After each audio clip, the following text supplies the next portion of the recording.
नमस्कार, मैं हूं सत्येंद्र रंजन। जनचौक अपडेट में आपका स्वागत है। एक और लिबरल नेता की विदाई हुई। इस समय दुनिया भर में लिबरलिज्म के खिलाफ ऐसा लगता है कि एक राजनीतिक लहर आई हुई है। अभी हम लोगों ने देखा यूरोपीय देशों में पिछले साल जाते जाते डोनाल्ड ट्रंप की अमेरिका में भारी जीत हुई और यह जो जो परिघटना है, ये जो फिनोमिना है, इसका असर कनाडा में तो काफ़ी समय से दिख रहा था, लेकिन उसका जो परिणाम है वो अब जाकर सामने आया है जब वहाँ के प्रधानमंत्री जस्टिन ट्रूडो, जो लिबरल पार्टी के लीडर हैं, उन्होंने इस्तीफ़ा देने का ऐलान कर दिया है।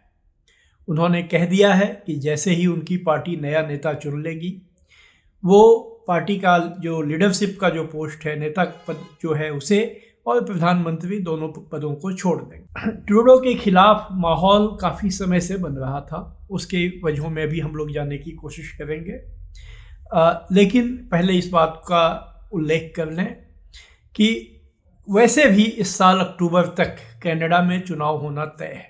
अब जो इनके इस्तीफे से जो हालात पैदा हुए हैं, उसमें क्या ये जो नया नेता चुना जाएगा, कई नाम हैं उस होड़ में, वो नेता अक्टूबर तक सरकार चलाने में सफल होगा या उसके काफ़ी पहले इलेक्शन हो जाएंगे, ये सवाल इस समय कनाडा के सामने बहुत अहम होकर आ गया है। ये स्थितियां क्यों हुई? जस्टिन ट्रूडो 9 साल से वहाँ के प्रधानमंत्री थे, अब 10वें साल में प्रवेश कर गए। 2015 में प्राइम मिनिस्टर बने थे और बहुत भारी बहुमत के साथ, बहुत बड़े समर्थन के साथ वो चुनाव जीत कर आए थे। 2019 में उन्हें फिर उनकी पार्टी को उन्होंने जीत दिलाई। उसके बाद कोरोना का काल आ गया। कोरोना के बाद हम लोगों ने देखा कि दुनिया भर में महंगाई बहुत तेज़ी से बढ़ी। कुछ वजहें तो बहुत ही ठोस थीं, जैसे सप्लाई चेन वगैरह का टूट जाना। जो चीज़ें दुनिया भर में जाती हैं वो कोरोना काल में सब अस्त व्यस्त हो गई थी। लेकिन ज़्यादा बड़ी वजह रही इस आपदा का अवसर जो पूंजीपतियों ने उठाया, अपने जो मोनोपोली कायम कर चुके हैं, उन्होंने अपने चीज़ों की कीमतें बढ़ाई। ये जो हालात हैं, ये कनाडा में भी उसी ढंग से बनते हुए चले गए। महंगाई वहाँ जो 2020-21 में बढ़नी शुरू हुई, उस पर आज तक लगाम नहीं लग सका है। जो सबसे ज़्यादा जिस चीज़ की महंगाई बढ़ी है वो है मकान, रियल एस्टेट। कनाडा में आज किराए पे मकान लेना इतना महंगा हो चुका है कि वो आम लोगों के, आम मध्य वर्गीय लोगों की पहुंच से बाहर हो गया है। इन हालात ने लोगों में असंतोष पैदा किया। ट्रूडो को इसका कुछ आभास 2021 तक होने लगा था, तभी उन्होंने मध्यावधि चुनाव कराने का फैसला किया था। मध्यावधि चुनाव उन्होंने कराया। शायद ये सोचा था कि उस समय अभी स्थितियां उतनी खराब नहीं हैं और वो अपनी पार्टी को एक बार फिर जीत दिलवा देंगे, लेकिन ऐसा हुआ नहीं। उनकी पार्टी बहुमत हासिल नहीं कर सकी। तब से वो पार्टी जो न्यू डेमोक्रेटिक पार्टी है, एनडीपी, जिसके नेता जगमीत सिंह हैं, और जो क्यूबेक, वहाँ एक प्रोविंस है फ्रेंच भाषी, वहाँ पर फ्रेंच भाषी लोग ज़्यादा हैं। क्यूबेक प्रांत की जो पार्टी है, ब्लॉक क्यूबेक, उसके समर्थन से ये सरकार चला रहे थे।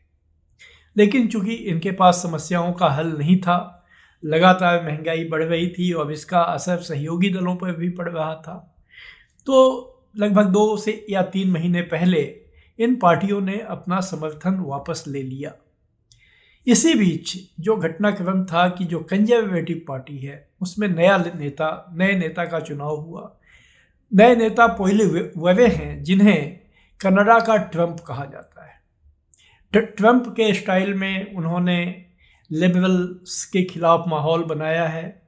क्योंकि जस्टिन ट्रूडो ने बाहर से जो लोग आकर काम करते हैं या पढ़ने के लिए जो छात्र आते हैं, उसके बारे में उदार नीतियां अपनाई थी। एक जेनरस पॉलिसी थी उनकी, बहुत आसानी से लोगों को वीज़ा दिया जाता था। तो कंजर्वेटिव पार्टी और उसके नेताओं ने ये माहौल बनाया कि ये जो महंगाई बढ़ी है, ये बाहर से आए लोगों की वजह से बढ़ी है।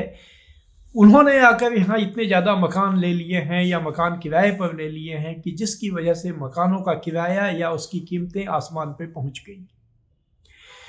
तो यह माहौल, अब जब लोग परेशान होते हैं तब इस तरह की चीज़ें, खासकर अगर उसमें बाहर से जो लोग आए हैं उनके खिलाफ एक नफरत भरा अभियान चलाया जाता है, तो वो कारगर होता है। ये हम लोगों ने अमेरिका में भी देखा, फ्रांस में भी देखा है, अनेक यूरोपीय देशों में ये परिघटना देखने को मिली है। तो इसी तर्ज पर चलते हुए कंजर्वेटिव पार्टी और उसके नए नेता जो अभी युवा हैं, उन्होंने ये माहौल को गरमाए रखा। नतीजा ये हुआ कि उनकी लोकप्रियता बहुत बढ़ती गई है और उल्टे जस्टिन ट्रूडो की लोकप्रियता नीचे आती चली गई, बहुत नीचे चली गई। ऐसा बहुत साफ होने लगा था कि अब इनके लिए चुनाव जीतना मुश्किल है और सहयोगी दलों ने भी समर्थन हासिल वापस ले लिया। तो इसका नतीजा लिबरल पार्टी के भीतर भी देखने को मिला और पार्टी के भीतर एक बगावत का माहौल बनता चला गया। और ये बगावत अभी पिछले महीने दिसंबर में क्लाइमेक्स पे पहुंच गया, चरम बिंदु पे पहुंच गया, जब वित्त मंत्री क्रिस्टिया फ्रीडमैन ने इस्तीफा दे दिया और उन्होंने सार्वजनिक रूप से आकर ये आरोप लगाया कि जस्टिन ट्रूडो सहयोगी दलों के दबाव में बहुत ज़्यादा पैसा सामाजिक क्षेत्र में समाज कल्याण पर खर्च करवा रहे हैं। उसका असर कनाडा के राजकोषीय हालात पर पड़े हैं और ये उन्होंने बहुत साफ उससे संकेत दे दिया कि वो पार्टी के भीतर बगावत को, लीडर्स को नेतृत्व करने की तैयारी में है। हालांकि बाद में ये खबर आई कि जस्टिन ट्रूडो खुद ही उन्हें मंत्री पद से हटाने वाले थे। लगभग तभी ये तय हो गया था कि अब ट्रूडो के लिए मुश्किलें बहुत बढ़ गई हैं, वो रह नहीं पाएंगे। इसी बीच अमेरिका में नवंबर में डोनाल्ड ट्रंप की जीत हो गई। ट्रंप की जीत ने कनाडा और जो अमेरिका हैं, बिल्कुल पास पास के देश हैं, उनमें बहुत भारी व्यापार होता है। और चूंकि ट्रूडो लिबरल पार्टी से रहे हैं, लिबरल नेता हैं, तो ट्रंप ने इनके खिलाफ एक खास आक्रामक रुख अपनाया। उन्होंने अभी पिछले महीने ही ये घोषणा कर दी कि वो कनाडा से जो सामान आयात होते हैं अमेरिका में, उसमें 25% का कर लगाएंगे, टैरिफ लगाएंगे, शुल्क लगाएंगे। अगर उन्होंने सचमुच ये कदम उठा लिया तो कनाडा की अर्थव्यवस्था पर इसका बहुत ही खराब असर पड़ेगा। जस्टिन ट्रूडो ट्रंप से मिलने भी गए विशेष रूप से, शायद यह आग्रह करने की आप इस तरह के कदम ना उठाएं, लेकिन ट्रंप ने कोई नरमी नहीं दिखाई। उल्टे वो लगातार ये सार्वजनिक बयान देने लगे कि कनाडा को चाहिए कि वो अमेरिका में शामिल हो जाए। अमेरिका में 50 स्टेट हैं, वो उनका 51वां स्टेट बन जाए। एक उन्होंने अपमानजनक ट्वीट में भी कहा कि जस्टिन ट्रूडो तब यहाँ के गवर्नर बन जाएंगे कनाडा के, और फिर कनाडा की कोई मुश्किलें नहीं होगी, अन्यथा वो टैरिफ लगाएंगे क्योंकि कनाडा बहुत फ़ायदा कमा रहा है अमेरिकी बाजार से। ये ट्रंप का कहना था। कल रात जब ट्रूडो ने ये ऐलान किया कि वो इस्तीफा देने जा रहे हैं, तो ट्रंप ने फिर ट्वीट किया कि जस्टिन ट्रूडो ये समझ गए थे कि अब कनाडा अलग देश के रूप में नहीं रह सकता, उसकी बेहतरी इसमें है कि वो शामिल हो जाए अमेरिका में। ये बात उन्होंने फिर से कही।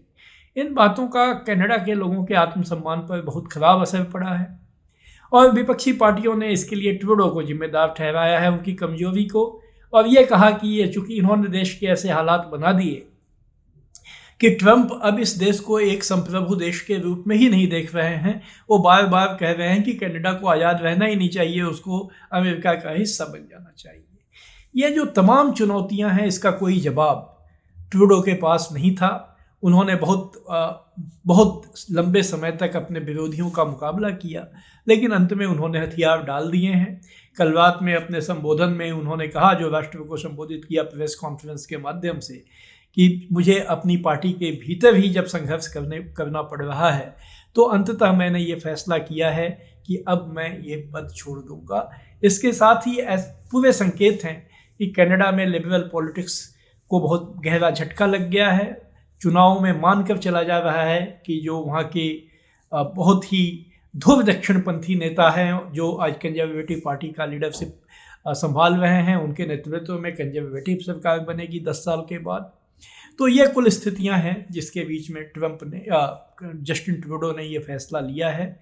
ये एक तरह से कहा जाएगा कि दुनिया में जो लिबरलिज्म को झटके लग रहे हैं, एक और झटका है। आज बस इतना ही। आप सबको मेरा नमस्कार। हम फिर नए अपडेट लेकर आपके सामने आएंगे।